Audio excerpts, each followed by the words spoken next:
সংস্কৃতির অন্যতম প্রাচীন ও ঐতিহ্যবাহী লোকনৃত্য রায়বেশী শিল্পকে রক্ষা ও পুনরুজ্জীবিত করার লক্ষ্যে রাজ্য সরকারের উদ্যোগে কাটোয়ার সংগতি সভাকক্ষে শুরু হলো 3 দিনের বিশেষ কর্মশালা। কর্মশালার শুভ সূচনা করেন কাটোয়ার বিধায়ক রবীন্দ্রনাথ চট্টোপাধ্যায়। অনুষ্ঠানে উপস্থিত ছিলেন প্রায় 1.5 শতাধিক রায়বেশী শিল্পী। আমাদের যে 4টে জেলা থেকে যে সমস্ত শিল্পীরা এসেছেন, রায়বেশে একটা শিল্পী যারা এসেছেন তারা এখানে কর্মশালায় অংশগ্রহণ করবেন। যে প্রশিক্ষক এসেছেন প্রত্যেকেই আপনারা এই শিল্পের সঙ্গে জড়িত, কিন্তু কর্মশালা হলে কি হবে, বিভিন্ন 4টে জেলার শিল্পীরা আসবেন, এরা একে অপরের কাছ থেকে কিছু না কিছু শিখবেন, এই আশাটাই আমরা রাখছি এবং রেখে এই শিল্পটাকে আরও সমৃদ্ধ করবেন। এবং এই সমৃদ্ধ করলে এই কর্মশালার মাধ্যমে যেটা আপনারা শিখবেন সেটাতে নিজেরা সমৃদ্ধ হবেন এবং আমাদের যে সরকারের যে মূল উদ্দেশ্য, এই কর্মশালার মাধ্যমে একটা জেলার থেকে যে শিখে পাশের জেলাতে একটা আদান প্রদান হবে, তার ফলেই কিন্তু আমাদের যে মাননীয় মুখ্যমন্ত্রী যে উদ্দেশ্য নিয়ে এই ধরনের কর্মসূচি করবার কথা ভেবেছেন সেই উদ্দেশ্যটা সফল হবে।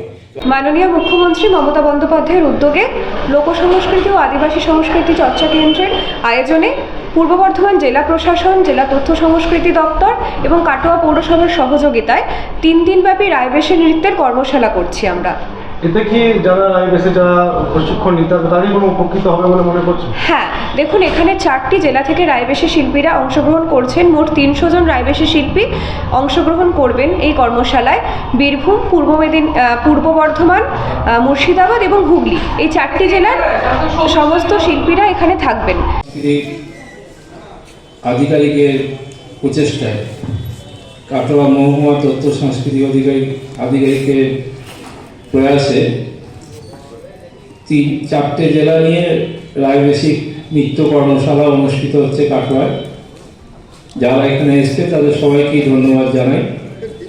মঞ্চে উপস্থিত আছেন কাটোয়ার মাননীয় মহকুমা শাসক, জেলা পরিষদের 2 কর্মাধ্যক্ষ, কাটোয়া পৌরসভার পৌর প্রধান এবং মুর্শিদাবাদ থেকে যিনি প্রশিক্ষক এসছেন, তাদের সবাইকে ধন্যবাদ জানাই।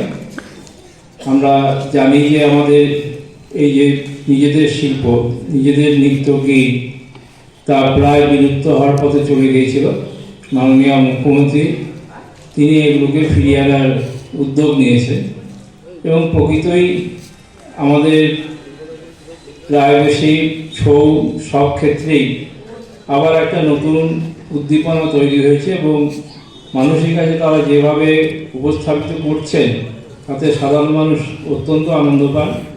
স্বভাবতই এই রায়বেশী নৃত্য যত বেশি প্রসার লাভ করবে তত আমরাও আনন্দিত হব এবং বাংলার মানুষও খুশি হবে। যারা প্রশিক্ষণ নিতে এসছেন তারা আশা করি 3 দিন এখান থেকে প্রশিক্ষণ নেবেন। যদিও ডিআইসিও বললেন যে আপনারা এর মধ্যেই শিল্পীর মর্যাদা পেয়েছেন, স্বভাবতই কিছুটা শিক্ষা তো আপনাদের আছেই, সেটা আরও বেশি উন্নত হবে স্কিলটা। আপনারা আরও উন্নত হয়ে বাংলার মানুষের মর্যাদা রক্ষা করুন। সবাইকে ধন্যবাদ জানিয়ে আমার বক্তব্য শেষ করলাম। নমস্কার।